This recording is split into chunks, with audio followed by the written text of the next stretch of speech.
Hello and welcome to the next episode of A Practice Odyssey. I'm Jen. And I'm Alex. And today we are doing, well, what's become a bit of a tradition. Alex, what are we looking at? We are looking at A Soprano on Her Head, Right Side Up Reflections on Life and Other Performances by the lovely Eloise Ristad. I'm very excited about this. Yeah, so am I actually. I think anytime we've read any books on music psychology up to this point, even on the podcast, they've always mentioned this one. I definitely know it's in Sharon Sparrow's Method, her book that we did a few seasons ago.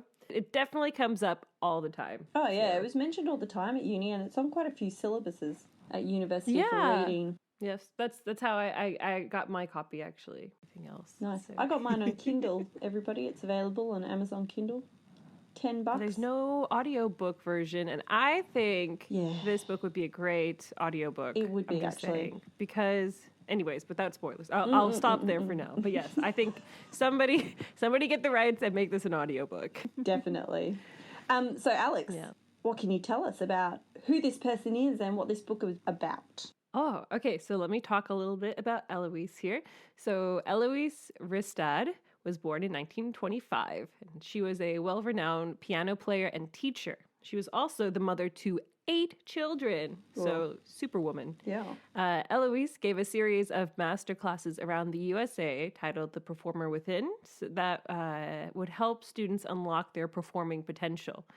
And her book, A Soprano on Her Head, was first published in 1982 and was based on her experiences with students in these master classes. It was considered the first book to delve into the world of music psychology in the same lines of sports psychology books such as the likes of Timothy Green's The Inner Game of Tennis. And she was working on her second book and still giving master classes at the time of her death in 1985 while canoeing in Michigan. So we're all quite sad that there is not a second book. It's a wild story. I mean, like, I finished the end of the book and then it's just got this little blurb. Yeah, so this is how the book ends, which is really weird because you've just read a end note from Eloise Ristad, and then in this tiny little box at the end of the book, it says, Eloise Ristad died on October 26, 1985 at the age of 60. She had been writing a sequel to this book while staying at a friend's house on the shore of the Great Lakes. She was canoeing one afternoon when a squall tipped her canoe and she died peacefully of hypothermia. I'm sitting there going, what? Yes, I remember that. Because I've had 2 copies of this book. One got lost in one of my moves, and so I bought a second one.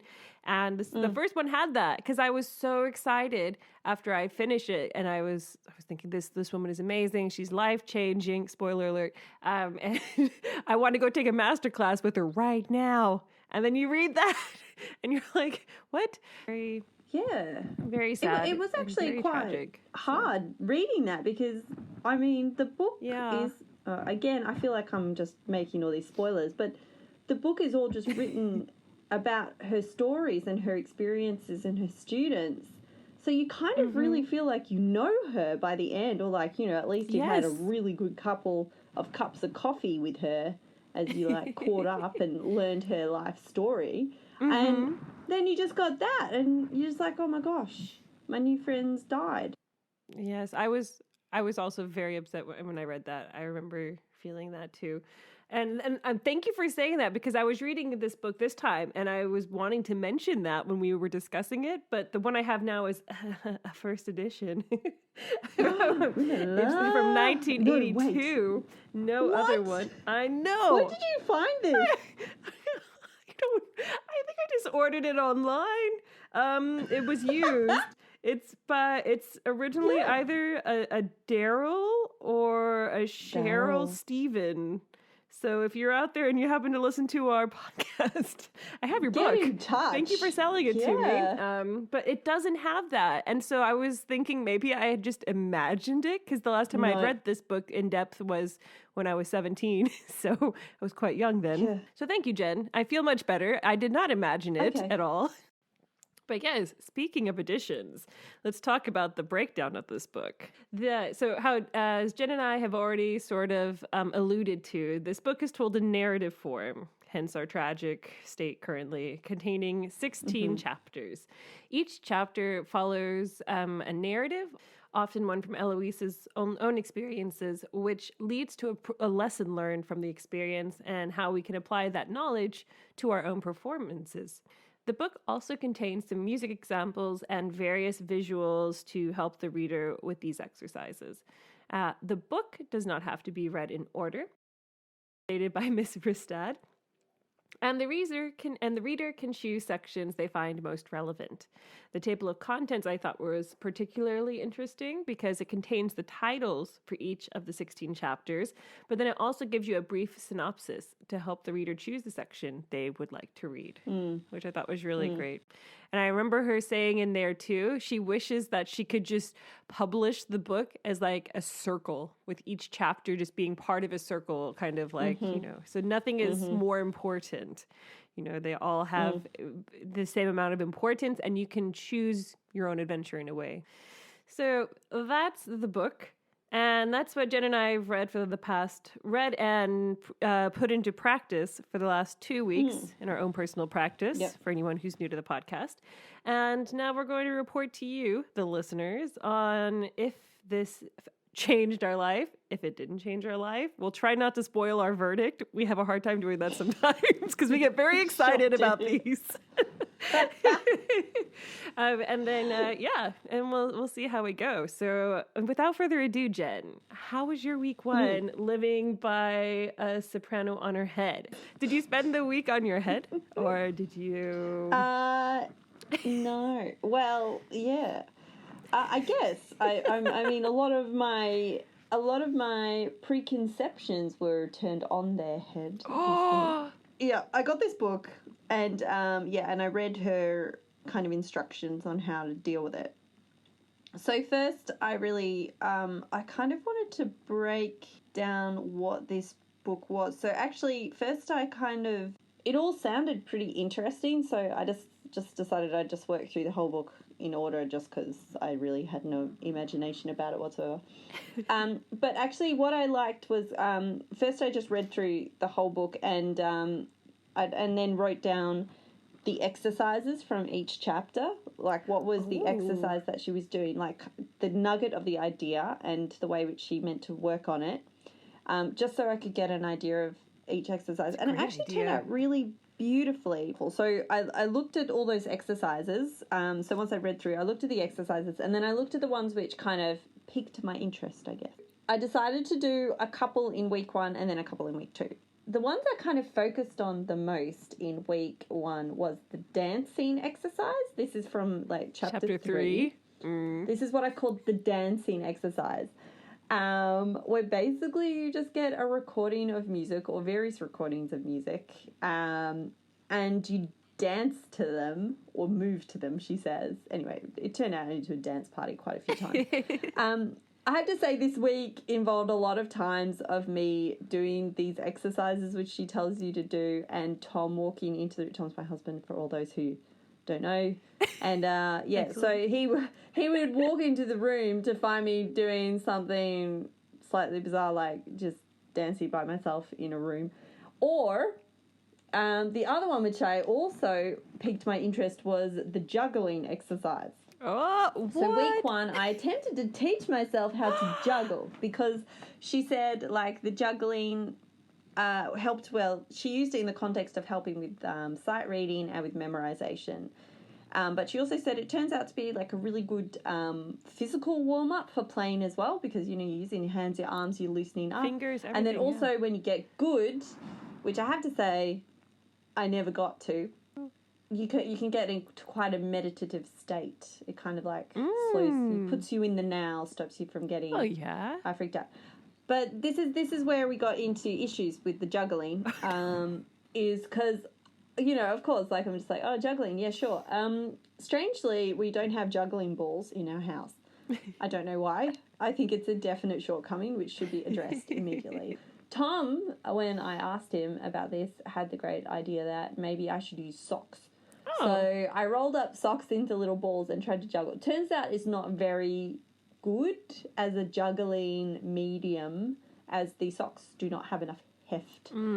So they tend to bounce out of your hand. So it made it slightly more difficult. I think the challenge was slightly increased. That's what I tell myself when I think about my juggling. Oh, yeah, for sure. When I think about my juggling, that's what I'm going to say. It was the socks, not me. No, but I did. So I would be juggling. So Tom would often also walk into rooms and then just find me randomly throwing socks aimlessly around the room as I tried to juggle. So Tom had also a very interesting week in terms of experiences. But yeah, those are the two which I kind of incorporated into my practice time. And with the juggling, maybe just because I didn't, well, she says the juggling gives you a meditative feeling. I never got that. I didn't experience that at all when I juggled. But after doing the juggling for a while, yes, it really did limber up my arms. It felt, and it made me feel quite relaxed in my shoulders. So, I went to the flute actually feeling quite nice. And in the present, because I guess I'd been doing something and trying to learn something. But but I did feel like I was like in a good kind of focused state. So when I went to practice, it wasn't kind of like, how sometimes your brain's a bit like in a mood, and it takes you a while to like really get, well, sometimes, it takes me a bit of time to kind of get in the zone where actually I'm doing really good work instead of faffing, right? Flute faffing. So I found that this juggling kind of really reduced the flute faffing. And I just went in feeling ready to play and feeling really good.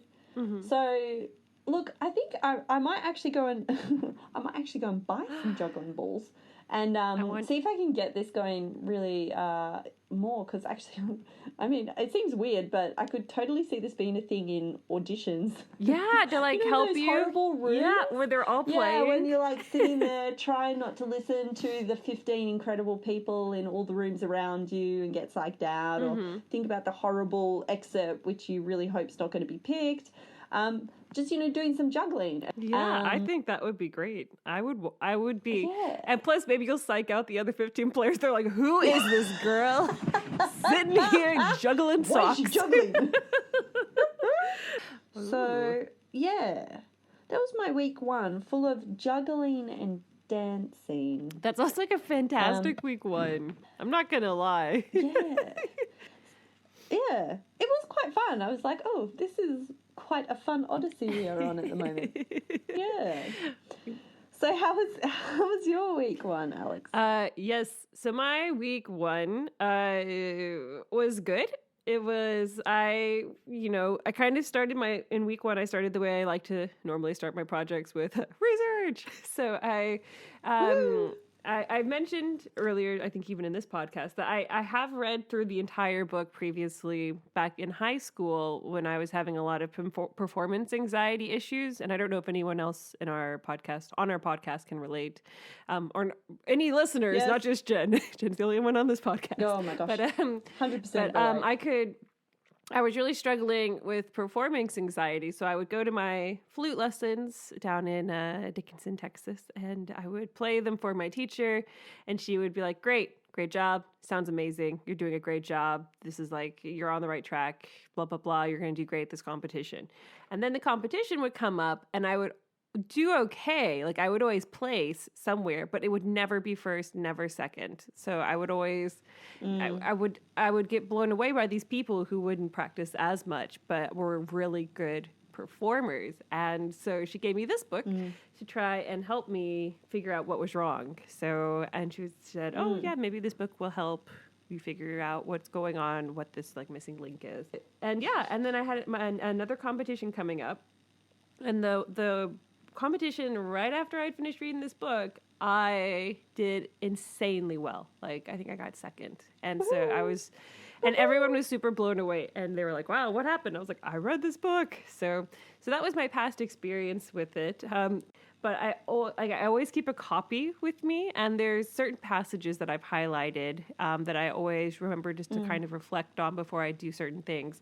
So it was definitely about time for me to do a thorough read through. So yes, so I was very excited to delve back into it, because oftentimes you can recognize different things that maybe you didn't the first time around because you've gained all these life experiences. So I was very excited to start reading it again. So I figured I would start off with a little bit of research. I delved in, because I remember reading it originally and there not being much information. So I was thinking, oh, okay, now we have the world of the internet, and there's tons of, papers being done. I'm sure somebody, and this book is always mentioned, even nowadays in modern publishings, like new articles that are written or books. They mention this book. So I'm like, I'm sure somebody's written something about this. And it turns out, no, but why isn't anybody doing research into this? Always mentioned, but never really delved into the person herself, or like the ideas, or maybe some of the other things she had taught in her master classes, any observers. It's very hard to find information. Yeah. Put the information that I did find in the show notes, along with somebody has uploaded a video recording of Eloise talking about her masterclasses, The Performer Within. And so thanks to that video, we now know how to say her last name correctly. At least I do, because I was not saying it right before. And also hear her talk about everything that she's teaching and kind of get an idea of the person she was. So I found that video on Vimeo, and I also found she also published some of her own works, and you can watch those being performed on YouTube, which I thought was also really cool. Oh. So I did a bit of that to get to know who she was, because I hadn't done that before the first time I read it. And then when I delved back into the book, I started similar to you, Jen. So I focused on chapters 1 to 3 for the first 2 weeks. Similar, and this was kind of similar to what I'd done when I read it the first time too. So I figured right now my personal life is a little chaotic, not too crazy, but we are in a move and a construction move. You're moving. And that's always fun. And with someone who suffers from a dust allergy, with all the dust in the air, this was a nice supplement for the practice. Like just a lot of mental practice has been done. And so, I noticed that for chapters 1 and 2, she talks a lot about how to handle our inner judges. So I did a bit of that initially, like just listening to mine. So and here's where I think it would make a great audiobook, because there's sections where she has you close your eyes and then tells you what to think. But the problem is you can't read what we're supposed to think while our eyes are closed.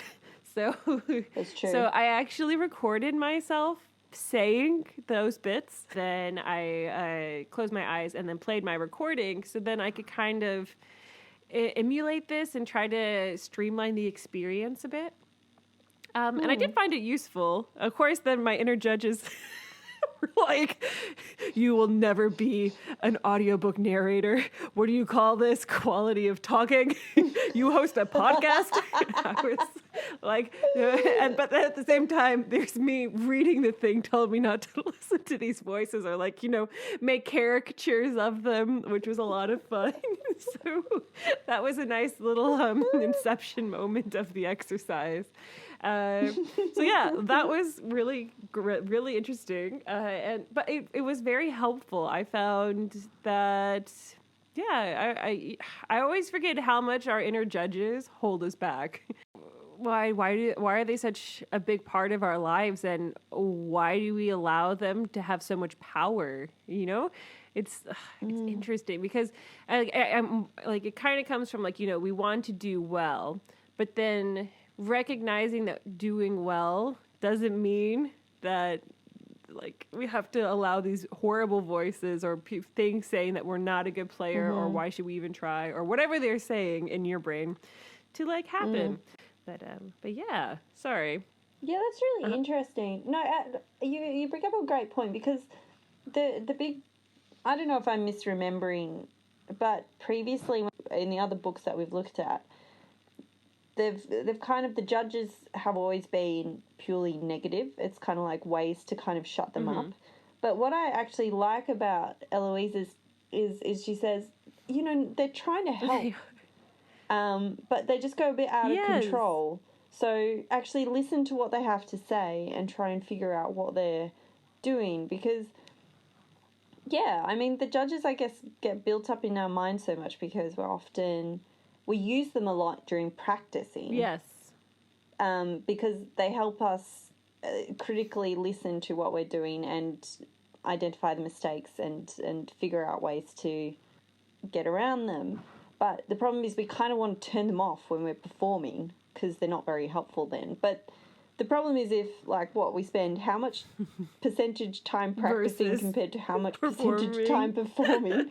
So it kind of makes sense that the judges would be just really, really solidly established as and associated with, I pick up my instrument, immediately my inner judges go on. It's always tricky, like getting that balance and being like, okay, I did like that too, how she does mention that, and I think that I delved a little more into that in week 2 for the prep for this podcast. But yeah, just like they usually come from like, okay, I want to, you know, I tell myself these things, or these things have like a certain purpose, like they do help us, but not to let them have such a purpose that we aren't able to perform. And then, yeah, like when you're performing, that's not the same as practicing. Practicing, it's very, you know, a little more analytical. What's wrong? What do I need to do to help make this performance better? But the performance, that's when you need to like just let the music shine through, not think about what's going wrong every second. So just have a little fun, bring a little sparkle. I loved that story about she mentions is it a pianist performing the Grieg for a competition, and she's super like in her head about it. So she just has her go and take a walk, and she comes back and she's got like all these beautiful, like from her fall walk, she talked about the crinkle of the leaves and everything else. And she was really out of her head. Yeah. And then she was like, okay, don't touch the music between now and the performance. And then when the performance came, she was able to bring this like sparkly joy to it that I was missing before.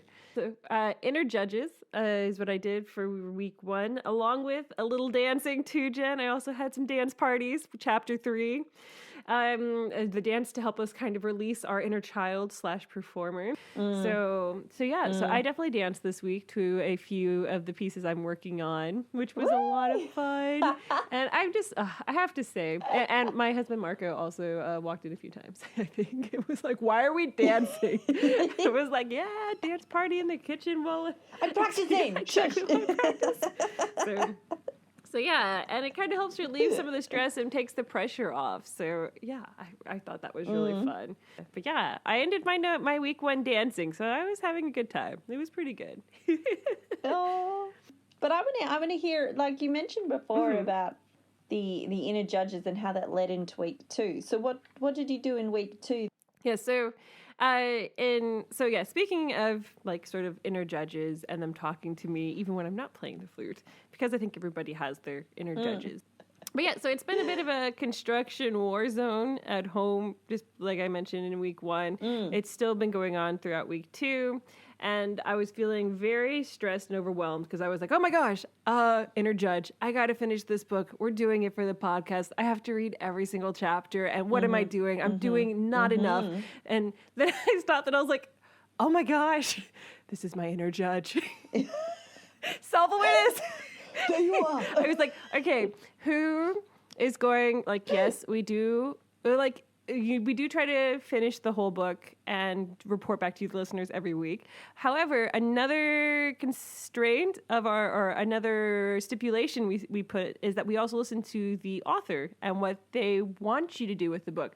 And Eloise clearly states that, you know, you can read the book out of order and, you know, it's basically to help you develop as a player. And so I think she would be okay if I didn't finish the entire book. And so I think she would be. So I was like, oh, okay. So I didn't say bad judge in my head. I was just like, oh, what if we just focus on a few chapters and do those instead and then report back? And then, you know, eventually I will continue reading this book.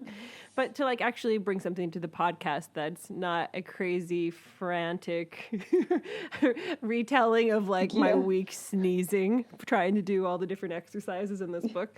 Yes. So I decided to kind of silence my inner judge, not silence or like, you know, hear them out, be like, hey, yeah, but you know what? I'm going to do this instead. And so I read through her table of contents, as she recommends, and kind of read through her little synopsis for each chapters. And I decided to kind of continue with the inner judges, working with those guys. So chapters 11, the Maybe I Should Keep Bees, and chapter 12, the Maybe I Like My Problems, and decided to kind of work through those during this week, which was really great because chapter 11 is really all about the power of shoulds, because she talks about how it's like, oh, I should be doing this or I should be doing that, and it's how kind of like this perpetual feeling of busyness that a lot of people have, also me. It's like, oh, if I'm not busy, I'm not being productive, and people are going to tell me I'm lazy, blah, blah, blah, blah, blah, and everything. And so, but it's just like, maybe we shouldn't listen to those voices, because maybe that's where a lot of these problems come in, and that's what detracts, you know, from like yes, you should do all these things, but like what is this doing to help your playing, and like actually just think about those aspects of it. So yeah. So I liked that. I was like, interesting. I've never thought about this. I think, busyness is kind of a problem in our day and age.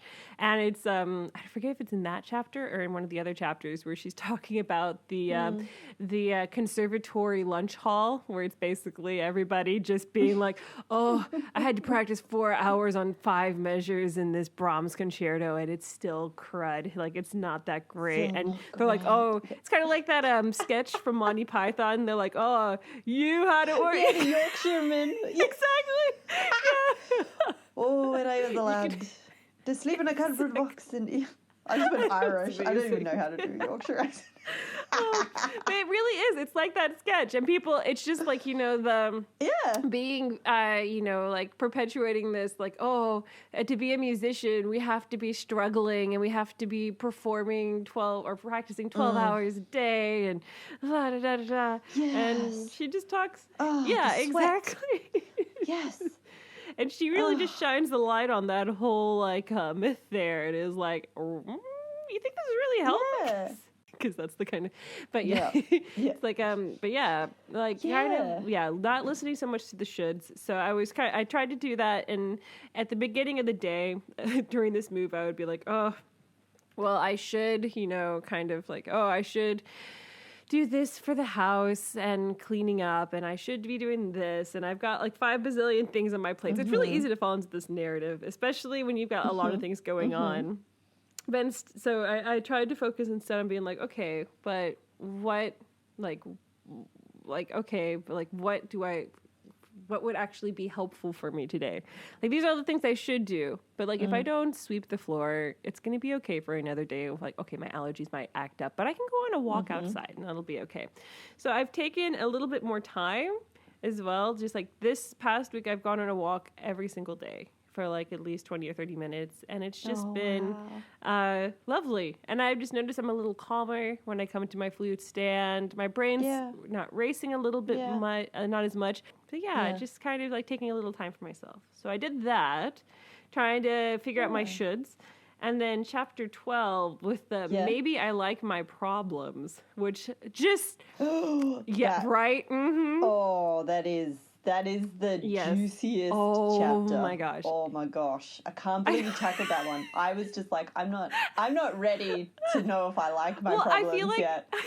I'm probably going to save that for a weekend I can gallop and have like a good cup of hot chocolate to help comfort while you read the chapter.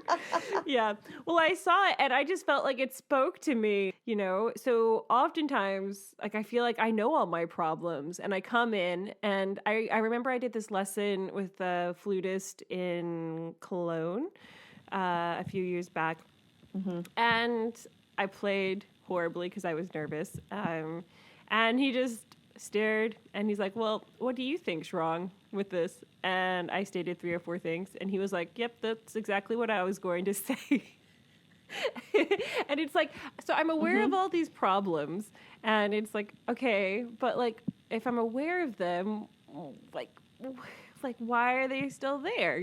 So anyway, so I like that she was like, maybe I like my problems. I'm like, maybe that's the problem. Because like often I can be like, oh yeah, I can tell you exactly what was wrong with every single thing. Because, you know, my inner judges are on point. They're just there. Because her whole idea, it's not really our problems that are the problem. It's how we approach and view our problems, and that's what can affect if we are able to overcome them.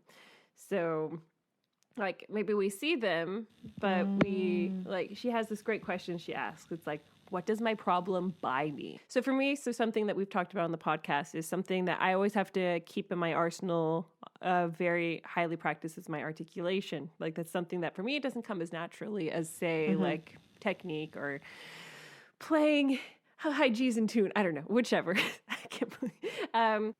So I was like, what does my articulation problem buy me? And I was like, oh, well, I can just always say like, oh, I'm not good at articulation. And then I went down this whole rabbit hole of like, but you know, like what makes somebody good at articulation? Like, is the art of practicing it a whole bunch so it sounds good?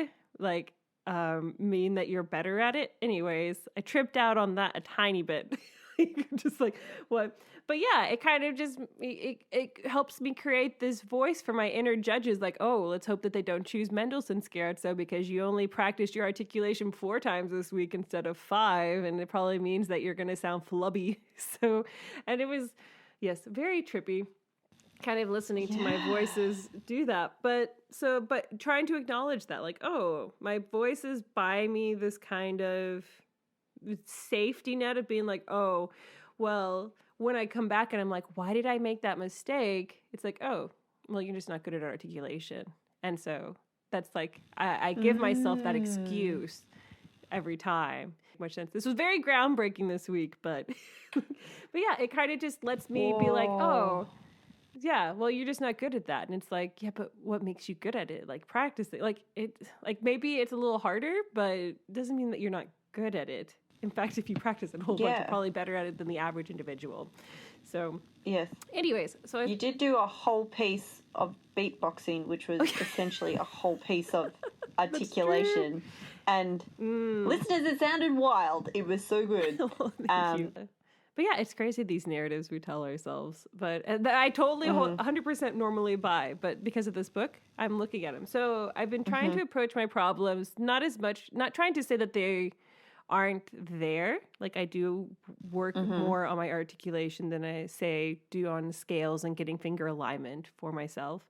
But not really seeing it as a negative thing. Viewing it as more as a positive thing to kind of be like, oh, well, now I get this chance to like build up, like you mentioned, like build up my articulation repertoire and kind of see more of the positive things and not let myself tell myself these narratives that help feed my inner judges that negative perspective instead of letting them be helpful and kind of more giving advice.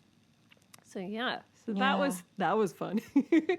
I kind of just finished my week 2, just trying to be, listening to my inner judges, but without that negative slant and without making these assumptions about myself and just instead just being like, okay, well, yeah, articulation is unclear. Let's fix that. So instead of being like, I am a bad articulator or something along those lines. But yeah, that was kind of my week 2. That's like a lot of deep thought going in there. Yes. You did not dodge any bullets. I'm really impressed. So yes, but Jen, I want to hear about your week too. Did you continue juggling? Did you delve into other areas of the book? I did. Basically, I did the opposite to you. I avoided all the hard bits of this book. You did all the hard bits, like the soul searching, the like really coming confronting. It was like, what is that Star Wars part where like Luke has to go into the cave and see the dark side? You know, he's just like confronting him, the fears. He comes out the Jedi Master. Oh, right. Anyway, I feel that's what you did. I did all the fun ones, which I could find, which was the juggling and the dancing. But I can't avoid it forever, so I will. You've inspired me. I'm going to sit down and have a good long think. So I kind of continued a little bit what I did in the week one. The second week I looked at a lot at the chapters 8 and 9 where she's talking about visualizing. Yeah, I got really drawn into this idea of visualizing. So, I mean, it's not an unfamiliar concept to me because several teachers have kind of mentioned it and used it in the past. But I think what took me by surprise was how far she took it. Like the challenge of that she will play through her whole piece perfectly.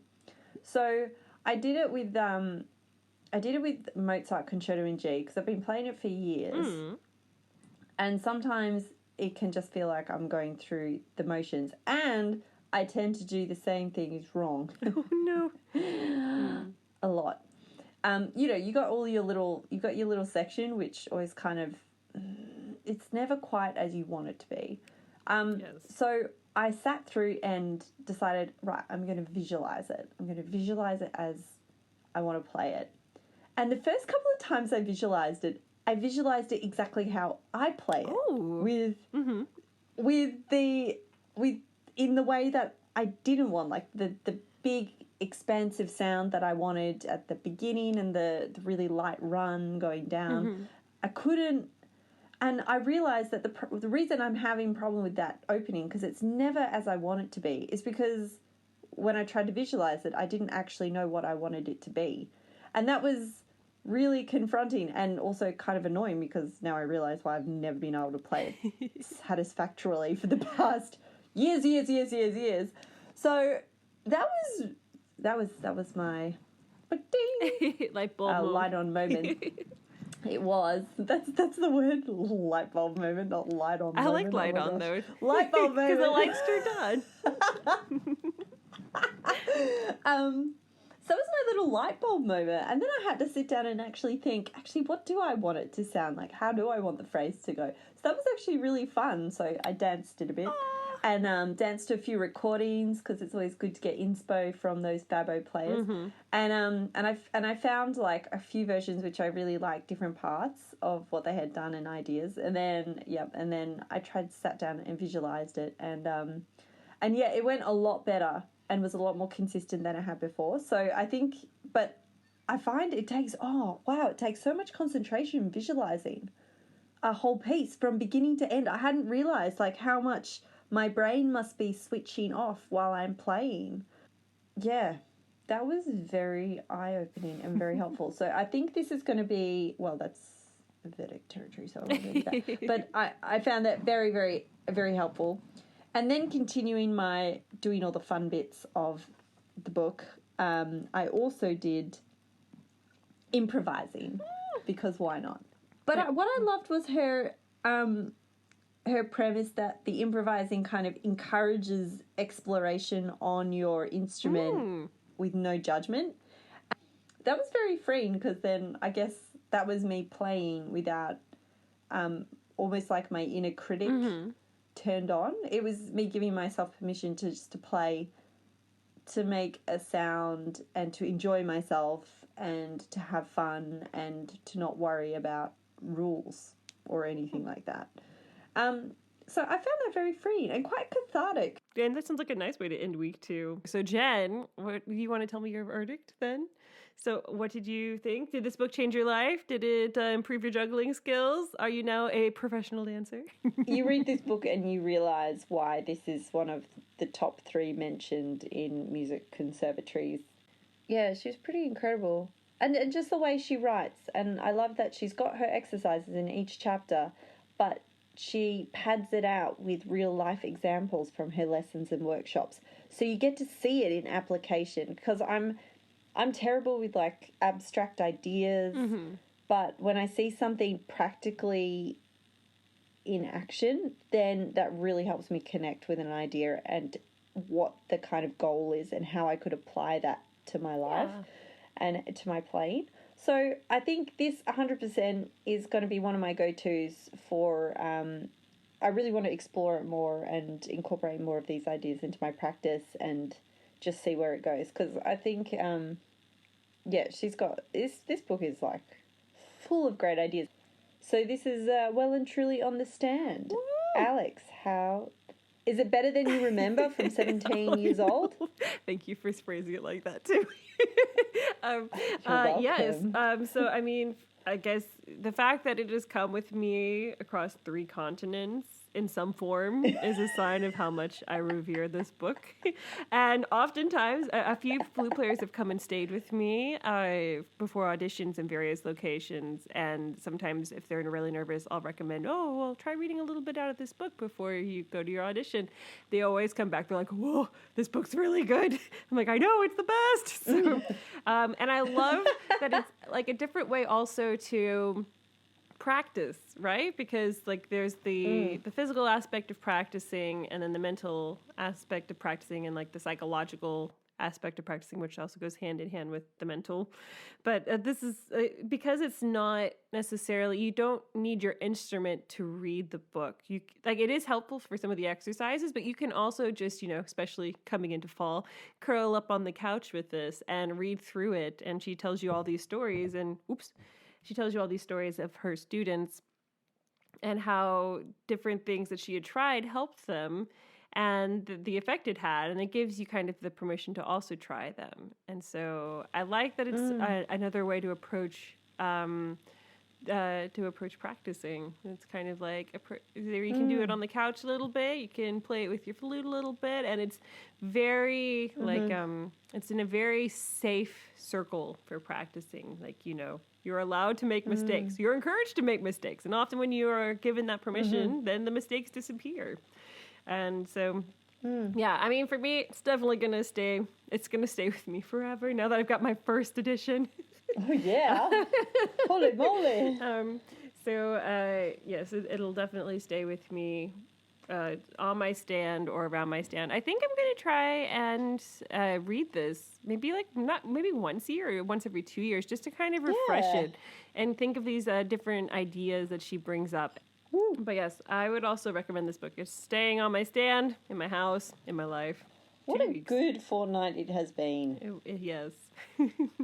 Well, thank you for joining us on what has been a very eventful practice odyssey. Not every day that we juggle and dance and wrestle with our inner problems.